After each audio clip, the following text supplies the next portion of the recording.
most valuable commodity I know of is information. Wouldn't you agree?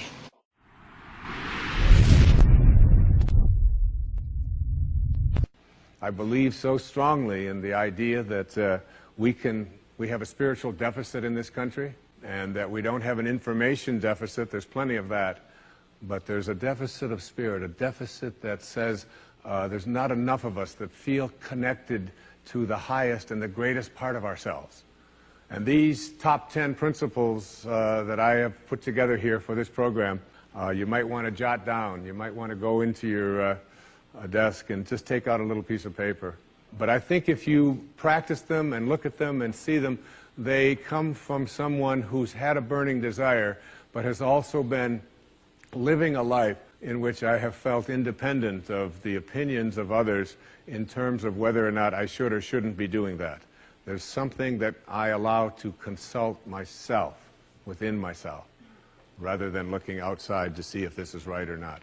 And so let me just I'll number them and I'll go through them and I'll give you some examples of them, and you decide whether they're to your liking or whether they work or not.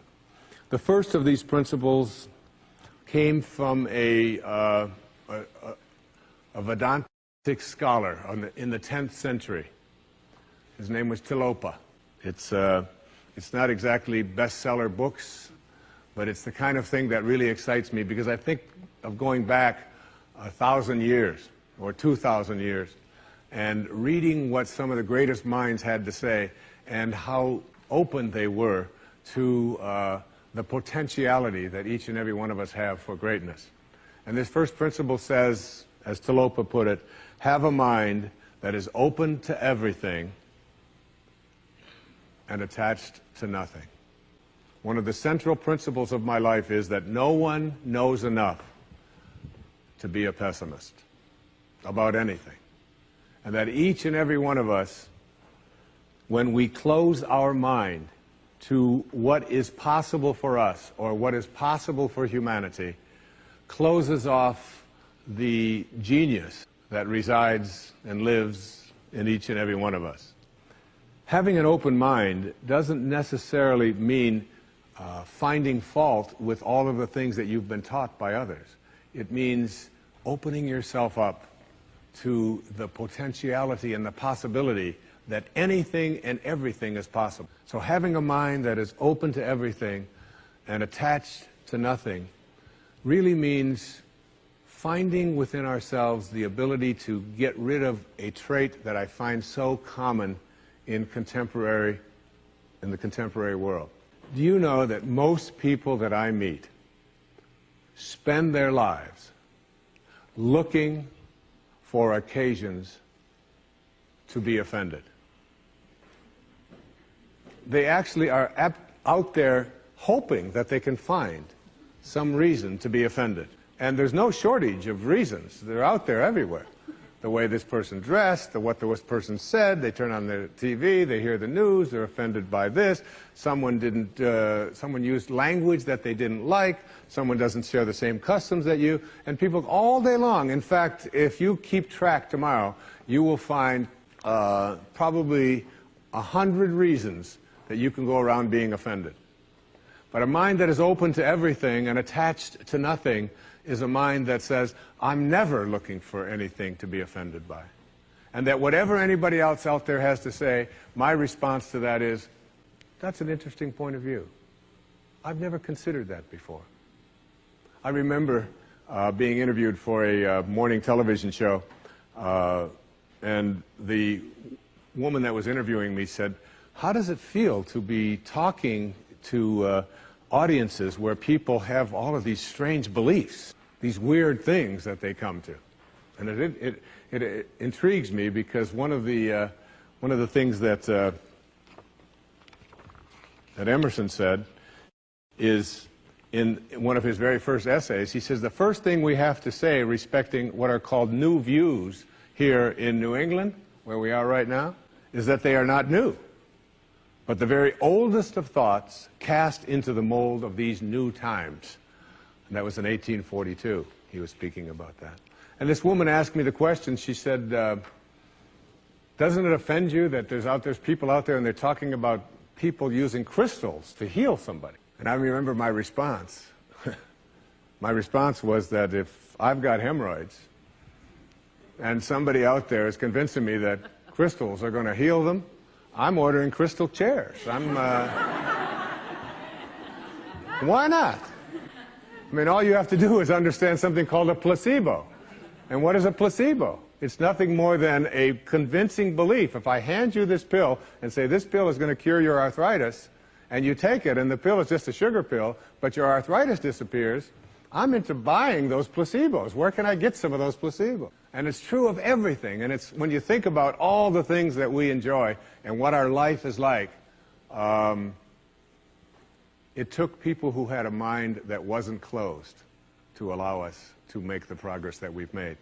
Progress is impossible if you always do things the way you've always done things. But the other word in this, what Talopa said, is be attached nowhere. Be attached nowhere. Attachment really means I am deluding myself into a belief that if I can't have or if I can't do this or that thing, then somehow I am going to become immobilized. So an open mind that is detached. In my most recent book, in A Spiritual Solution to Every Problem, I have an observation. And it's an observation from Anthony DeMello, a man I respect enormously, a priest, who, in The Way to Love, puts it this way. Here's a great test for your relationships, especially the relationships that you're in with those whom you love, not your children, but your spouses and your lovers and so on. Try this test on for size. 1, I am not really attached to you at all. I am merely deluding myself into the belief that without you, I will not be happy. And 2, and here's the toughest test for non-attachment, I leave you free to be yourself, to think your thoughts, indulge your tastes, follow your inclination, behave in ways that you decide are to your liking. How's that for a challenge? And so what most of us do in our relationships and why they are not as successful as we would like them to be is that we become attached and we tell ourselves that if this person behaves in a way that I find offensive, then I can't be happy. I make my happiness, my fulfillment dependent upon those people that I love being what I think that they should be. And detachment doesn't mean being a victim. It just simply means I know that I can make my life fulfilled and happy by having a mind that is open to everything and attached nowhere. The second principle is a very simple principle. It says you can't give away what you don't have. Now it sounds ridiculous, okay? But it's more than what meets the ear as you hear this. You can't give away what you don't have. People who are not good at giving away love can't give away love because they don't have it to give away. If I want to give you a dozen oranges, I can't give you those dozen oranges unless I go out and pick up 12 oranges someplace. Otherwise, all it is just empty rhetoric. And the same thing is true of virtually everything in your life. You can't give away love for others if you don't have love in here to give away.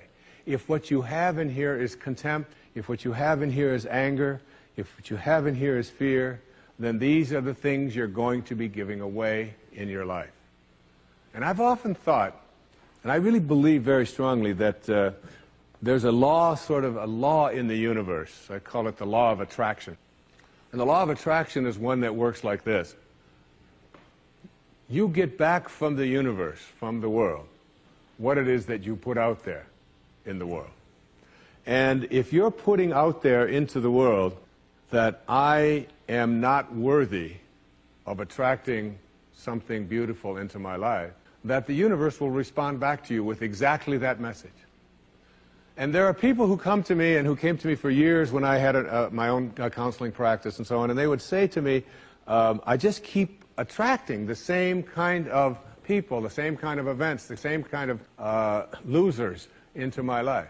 Why is that? Why do I keep doing that? And I keep attracting an absence of abundance. I just can't seem to attract abundance into my life. I'm always behind the 8 ball. I'm never getting ahead. And I suggested to them, I said, did it ever occur to you that that's the very kind of message you're sending out to the world and out to the universe? That the ocean of abundance is there. And you can go to that ocean of abundance, and you can take a Mack truck, and you can fill it up 20 times a day, and take it out of there, and guess what? It doesn't impact at all the ocean of abundance. It doesn't even go down a zillionth of an inch. It's unlimited. Or you can go to the same ocean of abundance with a eyedropper, and you can just take this much out once a month and say, that's all that seems to be available for me. And the interesting thing for me is that when people go to this ocean of abundance, this unlimited world, all that I have is thine, it says in the holy books. All that I have is thine. It's all there for you. But if you believe inside that it's limited, that you can only get so much, that other people are going to get it before you do, then you'll find yourself creating that very same thing.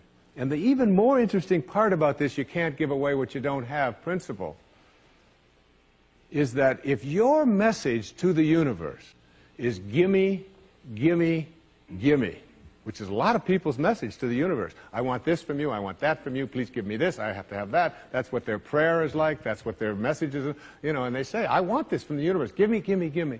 The universe's response back to that kind of a mentality is exactly the same. The universe will say right back to you over and over again, gimme, gimme, gimme.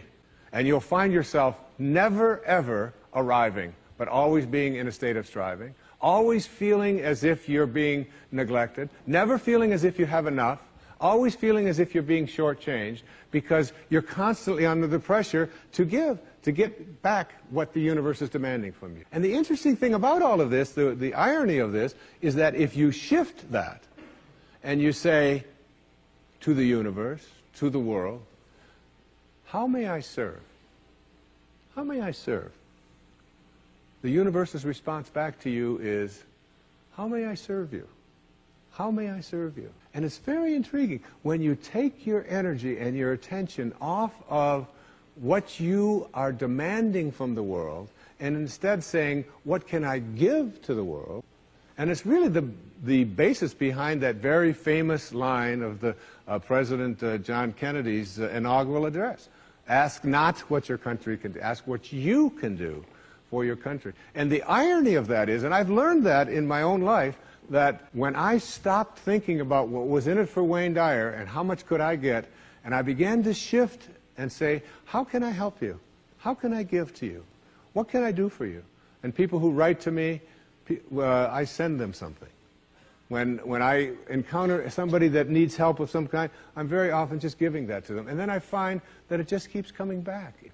And once I shifted that energy off of what can I have into what can I give, it seemed to me that the universe responded back with the very same message. What can I give to you? And the most incredible and wonderful and beautiful abundance has flowed into my life in every way that I can possibly think of.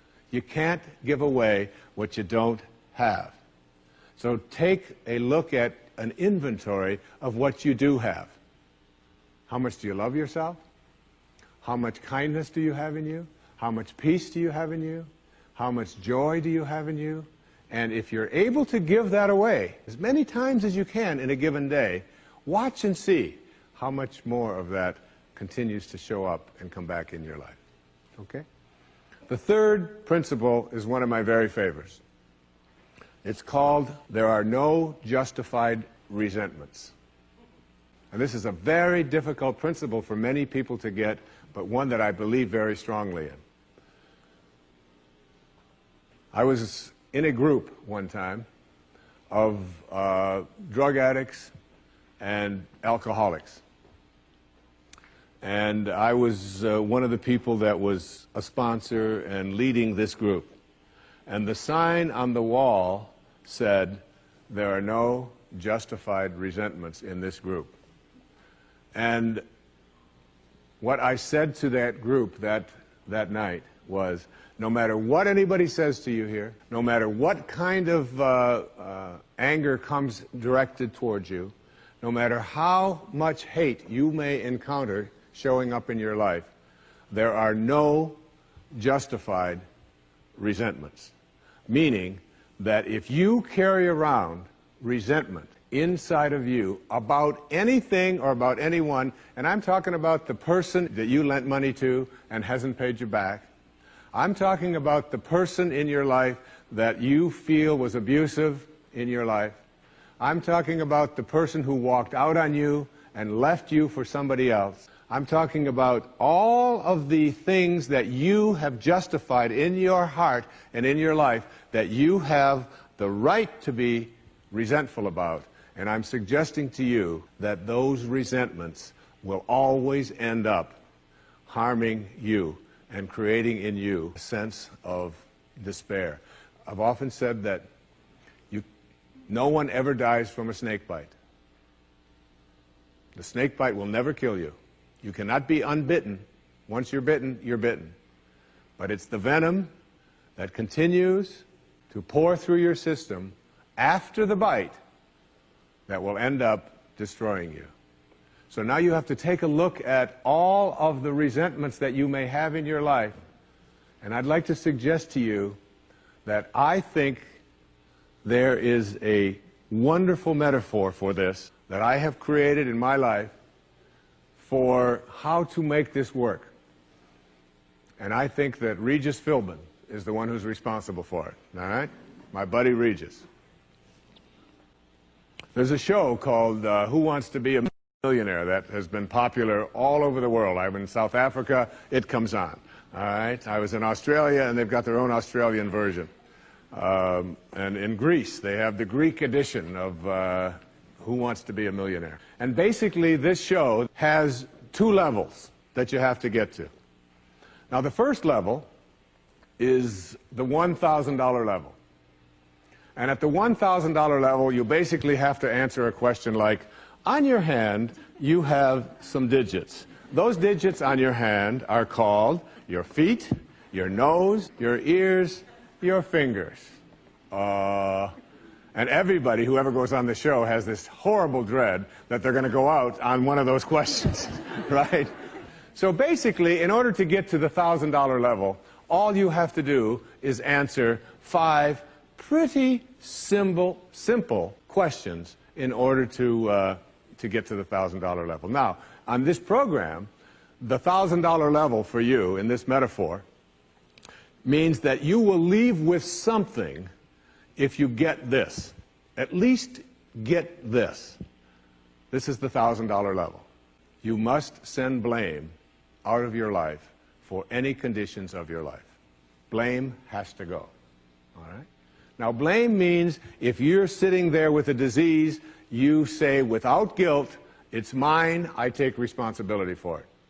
This means that if you have been through any tough circumstances in your life, this means if you have a minimal amount of financial security in your life, this means if your children don't get along with you, this means that if your neighbors are taking up a petition to get you out of the neighborhood, whatever it might be that's going on in your life, you name it, and everybody across this great country and across this world has a series of these things that you're willing to say, I am here because of the choices that I have made right now. I'm willing to say that.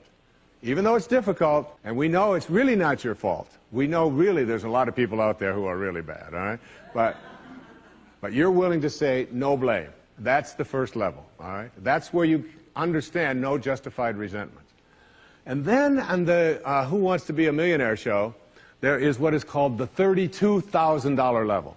And the $32,000 level is not only an opportunity for you to walk away with a sizable amount of goodies, which you can walk away from tonight in this program, but it also is the door opener to multi-wealth. But you got to get to this in order to have an opportunity to move into these transcendent levels, all right? Millionaire spiritual status, all right? You got to get through these next 5 questions. And this $32,000 question, or level rather, comes to this. It came to me from a quotation that I used in the writing of a spiritual solution to every problem. I read a book that was written a couple of thousand years ago by Patanjali, the Yoga Sutras, the aphorisms of Patanjali. And one of those sutras, one of those aphorisms, observations that this brilliant man made almost 2,000 years ago was this. He said, if you become steadfast in your abstentions of thoughts of harm directed towards others, all living creatures will cease to feel enmity in your presence. Now this translates to blame, pretty basic. No more blame. I'm just not going to assign responsibility to other people for where I am, because now I have an opportunity to get rid of it. If I think someone else caused it, then I've got to wait for somebody else to change in order for me to get rid of it, and you might wait forever for that. But if I take responsibility for it, I can do something, including move on, which might be the most important thing to do. But at the higher level, when there are no justified resentments, what you are doing is what St. Francis did, Francesco. What you are doing is you are at a place where you are sending love in response to hate. You are literally saying, no matter what comes my way, I am going to be steadfast in my abstention of thoughts of harm directed toward others. I'm going to work hard at, no matter what comes my way, having it come out of me what I want to come out of me, and that is love, and that is a higher energy. And if you can get to that level, Patanjali said, all living creatures will cease to feel enmity in your presence. I have a little girl, a precious little girl. I have 6 precious girls and 2 precious sons, but I have a little girl who is almost 12. And she loves animals like no one I've ever met in my life. I mean, her whole life revolves around animals. And when we walk in the woods, butterflies avoid me, fly away from people around, and they come and they land right on her arm, and it happens all the time. All living creatures, she couldn't have a thought of harm directed towards any living creature. And Patanjali said to us, all living creatures will cease to feel fear or enmity or anger in the presence of those who can send love in response to hate. That's what I mean when I say there are no justified resentment. What I'd like to do, I'd like to share a little story here with you. It's a very tender story. It was sent to me by someone who sends me beautiful things in the mail. And I call it the Teddy story. And I'd like to read this to you, if I can do it without tearing up. And this story illustrates this as well as anything I've ever seen. There's a story many years ago of an elementary school teacher. Her name was Mrs. Thompson. As she stood in front of her 5th grade class on the very first day of school, she told the children a lie. Like most teachers, she looked at her students and said that she loved them all the same. But that was impossible, because there in the front row, slumped in his seat, was a little boy named Teddy Stoddard.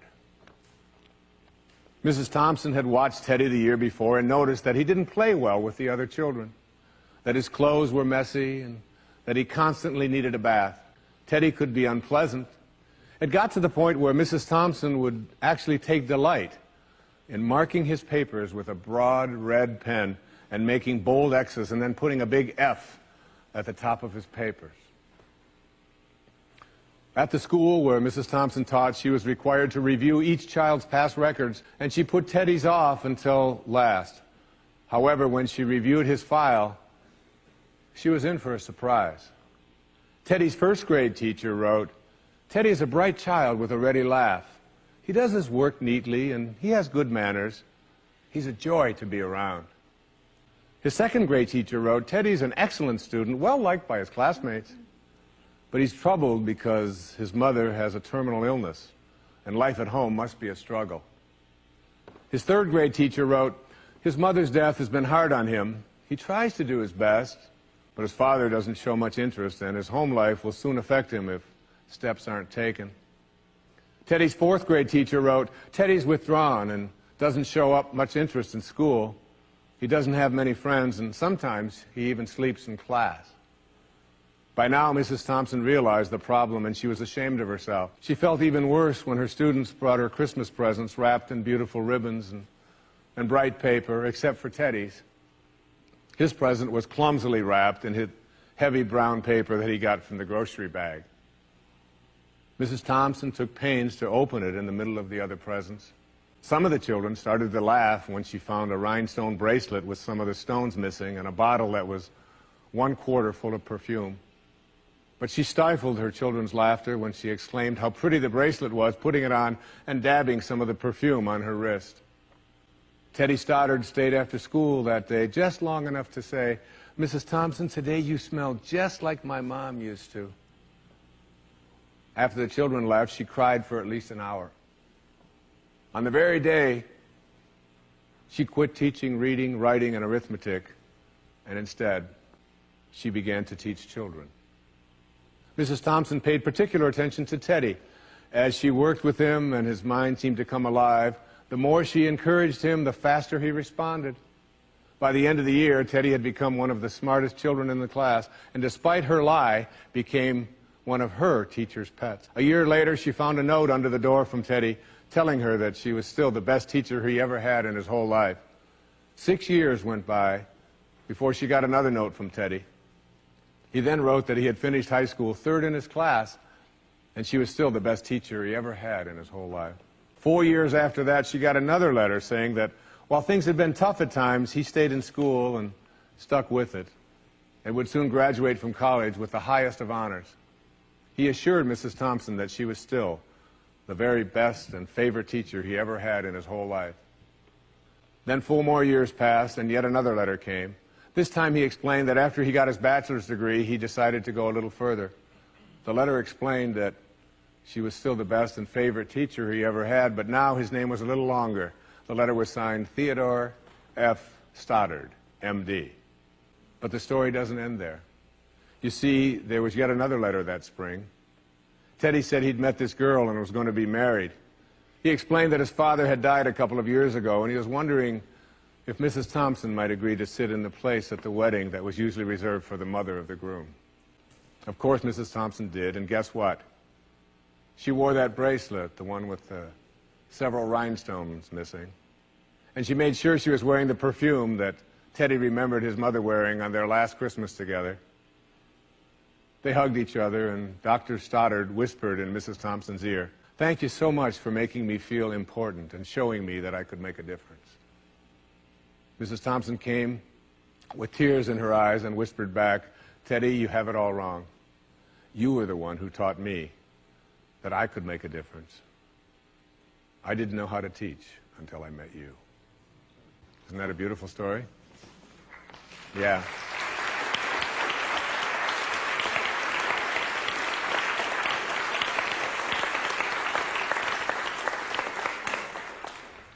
That symbolizes there are no justified resentments. Work at reaching that $32,000 level, the place where the only thing you have to send is love, because that's what's inside. And that's the message of our greatest spiritual teachers. That's all they ever had to give away.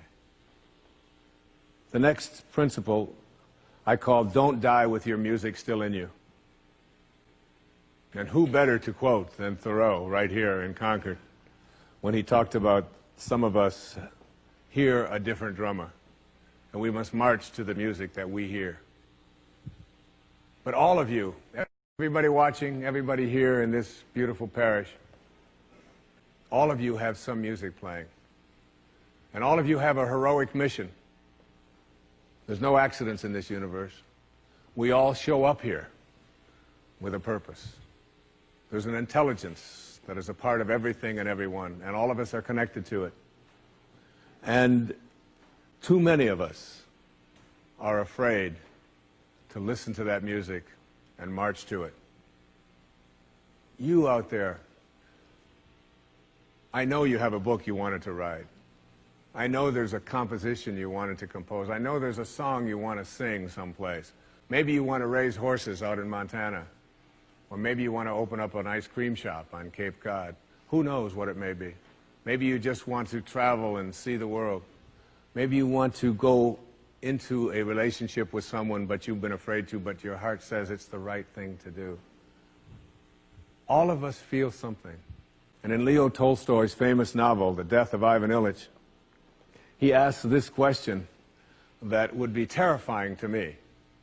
He says, as he has his accountant from Moscow lying on his deathbed, contemplating the horror of this question, what if my whole life has been wrong?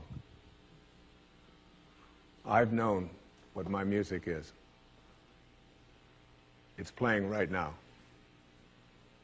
As I stand here in front of you with these cameras and in this place, and as I sit down and write my books and tell the world what I know are my truths, I feel always completely on purpose and fulfilled. And no time will I ever come to the end of my life and say, what if my whole life has been wrong? Whoever you are, whatever that music is, however distant it may sound, however strange, however weird others may interpret it to be, don't get to the end of your life and know that you're going to leave and not have it played yet. Don't die with your music still in you. It's the message of the greatest teachers who've ever walked among us. It's the message I give to you today as one of the principles for success and peace in your life. The next principle I call embracing silence. And embracing silence is not that I say this to you because it's so important to be quiet. What I have learned, I have a dear friend, and many of you know, we've put out tapes together, we've appeared on stages all over the world together. He's like a brother to me. His name is Dr. Deepak Chopra, a medical doctor, and a dear and close friend. And whenever anything is going on in my family, if I'm having a problem with one of my children or with in my own life, and if I call him up and I'll say, Deepak, or his wife Rita, I'll say, Deepak, what do you think I should do? He always has the same answer, meditate. I'll say, yes, Deepak, I understand meditate, but I said, what do you think? He said, Wayne, go deep inside and meditate. Always meditate. I'll say, will you put Rita on? Wayne, meditate. I say, all right. And you know, I've learned a lot in meditation. But what I know most about getting quiet and getting peaceful is this, that there's only one power in the universe, and it doesn't matter what you call it. You can call it soul, spirit, consciousness, God. You can call it Louise. You can call it anything that you want. But as Alan Watts said, you can't get wet from the word water. It's not what we call something that gives it its substance.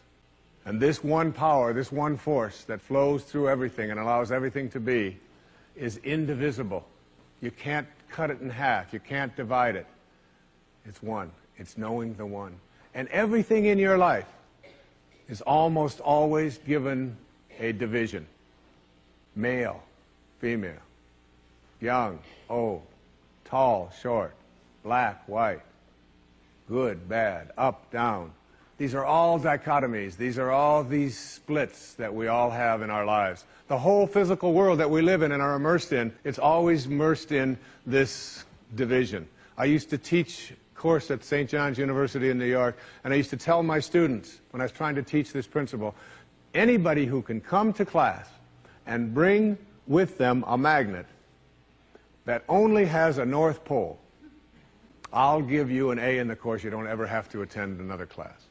And no matter how thin they would slice that magnet, there was always the South Pole, because the physical world is made up of dichotomies. But we have to learn to fuse the dichotomies. And in fusing the dichotomies and blending the one, that's what silence does for us. That's why embracing silence is so powerful. Because no matter how many times you cut silence in half, it's like zero. you still only get silence. In Zen, they say it's the space between the bars that holds the tiger. And it's the silence between the notes that makes the music. These words that are coming out of my mouth right now come out of the silence. And finding that silence and embracing it means that you go to the place within you that you cannot divide. Just like you can't divide the source, the one, the spirit. You can't divide that either. It's only one. So when you go into your silence and you begin to practice meditation and you begin to make this a part of your life and embrace silence, what you discover is this is where you'll come to know your soul. You'll make conscious contact with your soul. I can't tell you how many people that have come to me who have suffered from serious illnesses, who've been given diagnoses that it's terminal and that you can't do it, who have gone out to the wilderness and have decided that I am going to commune with nature. And the transcendentalists, Thoreau and Emerson, they believed that nature was our source and that we were all products of nature. And if you can get back to your source, if you can get back to that feeling of being with spirit, that's where healing can take place. And I've had wonderful stories of people who've told me that it was when I began to embrace that silence that I began to feel more connected to my source. Embrace silence because it's a way to come to know God, to know your source. Both are indivisible. The only experience you can have in your daily life that even comes close to a spiritual awakening is silence. The next principle I call giving up your personal history. And I learned it from a man named Carlos Castaneda, who once said that one day, he said, I finally realized that I no longer needed a personal history. And just like drinking, he said, I gave it up. And that, and only that, has made all the difference in the world. You know the nice thing about giving up your personal history? Is that if you don't have a story, you don't have to live up to it. All of us have these bags of manure that we carry around with us, called our past. And the people who have done things to us, and the events and the circumstances, all of this stuff that we use and we bond to. And we bond ourselves to these wounds of our past, and we identify ourselves on the basis of these wounds. And every once in a while we set it down and we reach in there and we smear it all over ourselves. And then we wonder, why does my life smell so bad? I don't understand this. When in fact, the now, this moment, merging yourself into the now, means that you may have been in a relationship. I had a woman from Holland who came over to see me, whose husband had left her after 25 years. She had 4 children. And she just had been on the verge of suicide. And she was losing weight, and she was depressed, and she was taking all kinds of drugs for it. And she was getting sicker and sicker because she just couldn't get over it. And she came to a book signing that I was doing at a bookstore down in Florida. And she said, you've got to say something to me. You've got to say something to me that will help me to get over this. And I told her this line. I said, give up your personal history. Merge yourself here, now, into this moment. And those 25 years are something, if you want to understand how to do it, think of your past as, oh, this hat. And this is your past. Now, you can't just set this thing down over here and walk away from it and give up your personal history, because you'll always have it there to look back at. What you do is you pick up your past and you embrace it. You understand it, you accept it, as I had to go through these things that I had to go through in order for me to get to this place today, and the evidence for that is that I did. You don't need any more evidence. You did. And then you toss it. You toss it. You embrace it, and you toss it. And you merge into the now by giving up your attachment. And some of you have heard me use the metaphor of the wake. Alan Watts talked about the wake is not what drives the boat. The wake is just a trail that is left behind. That's all it is.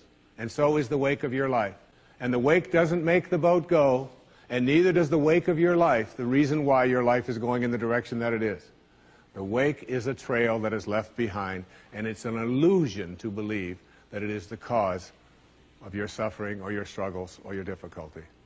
Give it up. Let it go. Embrace it. Understand it. Get help doing that if you must. And then move into the now. The next principle I call,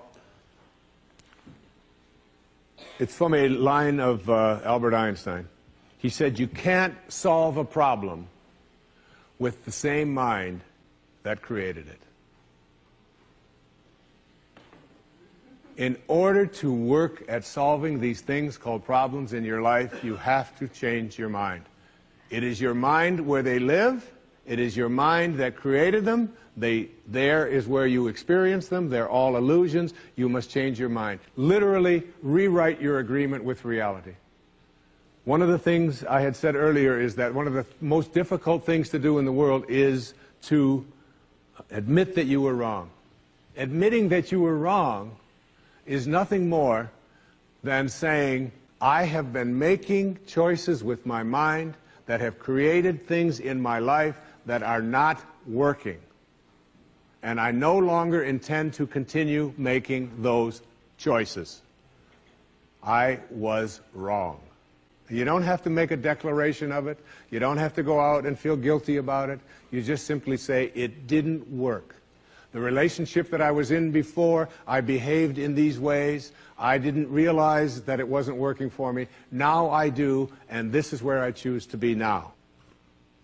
The secret of a successful relationship is, to me, understanding that you put your attention and your energy in a person on what you love rather than what you don't love. Robert Frost said it so beautifully. We love the things we love for what they are. What they are. Not for what they ought to be, not for what they used to be, but for what they are. So when you look into the eyes of a person you're in a relationship with, whether it's your children, you catch them doing things right as much as you possibly can. That's oftentimes takes a lot of hunting, but you'll find it. And when you think that my relationship isn't working, remember, it's in my mind. What am I thinking about that person? And if I could just change my mind and put my thoughts on what I love about this person and keep them there, that makes the relationship flourish. And there are people who go through their entire relationship history with no anger, no hatred, no bitterness, and only love. The next principle is, I call it treating yourself as if you already were what you would like to become. In other words, you get out in front of your life and you see yourself as having already what you know you'd like to have and deserve to have. My children know how to do this perfectly. I have a daughter who wanted a prom dress, and the prom dress was way outside the budget that I thought a prom dress should be. Well, I thought a prom dress shouldn't cost over $20, so I do have a problem, right? But I upped it to somewhere around $250. I don't know how much, whatever. To me, it was still more than I paid for my first house, okay? But at any rate, she called and said, Dad, this is the only prom dress I could wear. I've got to wear this prom dress. If I don't wear this prom dress, it's just on and on and on with this wonderful. You know, I saw a wonderful book about how to raise teenage daughters. The title of it is Get Out of My Life.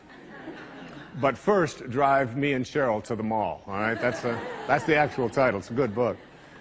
And so I told Serena, I said, it's just beyond the budget. I've got a certain amount of money that I'm willing to put for it. And she said, but I've already seen myself wearing it. I've already tried it on. I have a picture of myself in the dress in my living room, and I've already showed it to the guy who was taking me to the prom. I mean, it was this whole thing about, and she already saw herself in it. I said, well, if you see yourself in it, then you're going to have to also see yourself as earning the difference between what I'm willing to pay. And she drew up a contract. She went onto the computer, and on the background of the computer, you know, where they have these little background things they put on, there was 500 pictures of the dress, all right? And she signed a contract and said, I'll babysit, I'll do this, I'll do that, and I will pay the difference. And she did. and she wore the dress because she understood that you treat yourself as if you already are what you'd like to become. There's a genius in you. You have to treat yourself as if you already were that genius. There's something you're completely capable of. See yourself as already there. Then you'll act upon those thoughts because the ancestor to every action, said Emerson, is a thought. The next principle is called treasuring your divinity. Treasuring your divinity. There's a wonderful observation that I saw from Emerson in Self-Reliance. It's about trusting your divinity, knowing that you are connected to your source, knowing that you are a divine creation and that there are no accidents. He said a man should learn to detect and watch that gleam of light which flashes across his mind from within, more than the luster of the firmament of bards and sages. Yet he dismisses without notice his own thought, because it's his own. In every work of genius, we recognize our own rejected thoughts. They come back to us with a certain alienated majesty. We often reject our thoughts, and we see the things that we think of as grand and as genius, and we reject them because they're our own. Treasuring our divinity instead of being terrified of it. Knowing that I am always connected to my source. There is no way that I cannot, because it is in you, and I am in you, you are in me, and you can never be separated from it. There is no place that this source is not. It grows everybody's fingernails. It beats everybody's hearts. It digests everybody's foods. It opens all the flowers, and you're always connected to it. And finally, the last principle I call wisdom is avoiding all thoughts which weaken you. You know, every thought has an energy, just like everything else in the universe. And if you have a thought of shame, it will weaken your muscles. And what is your heart but a muscle? If you raise a child who believe in shame and feel ashamed of themselves, every time they think that shameful thought, they will be weakened. And if you have a thought of fear, and if you have a thought of stress, and you have a thought of anguish and anxiety, all of these thoughts and many more are the thoughts that will always weaken you. When you are having a thought that you know is disempowering you, shift it. Shift it to one that is empowering rather than disempowering. And the thoughts that empower are thoughts of neutrality and willingness and love, and ultimately thoughts of divinity. And when you see a troubled person who is out there struggling at the highest level of unity consciousness or God consciousness or spiritual consciousness, you recognize yourself in all that you see. There, but for the grace of God, go I. And I am connected to that person. Changing your thoughts. I appeared on the Tonight Show many years ago, several times, quite a few times. And I remember coming home from the Tonight Show, and I was walking along the beach, and they had taped the show the night before, and I was out for a walk, and a woman who lived in the Northeast stopped me, and she said, "Didn't I see you last night on the, how could you be here?" I said, "Well, I flew the red eye, and I was walking along." And she said, "You know, we're moving down here." She said, "What are the people like here? What's it like?" And I said to her, I said, "Well, what are they like where you live?" She said, "Well," she said, I live in a very big city." And she said, "They're very pushy. And people are not very kind. And they don't have time for you." And she said, "It's really not very pleasant." She said, "That's one of the reasons I'm leaving there." I said, "Well, that's pretty much what you're going to find here." That's basically what the people are like here. On the way back on the same day, someone else who had seen me the night before on the Tonight Show, who had lived in the Midwest, stopped me and asked me almost the same question. She said, "You live here?" I said, "Yes." She said, "Well, my husband and I are moving here and we're looking for a school." She said, "What are the people like here? What's it like here?" I said, "What are they like in Chicago where you live?" She said, "Oh," she said, "it's the Midwest." She said, "People are very friendly, they're open, they open their homes to you, they're very loving, they're very kind." She said, "It's a wonderful place." She said, "I love that, I'm going to really miss that." I said, "That's pretty much what you're going to find here." It's what you expect, it's what you think about that expands. It's what Emerson taught us. Ancestor to every action is a thought. Change your thoughts, and you change your world. Change your expectations, and you change around what you begin to manifest and see showing up in your life. The most valuable commodity I know of is information. Wouldn't you agree?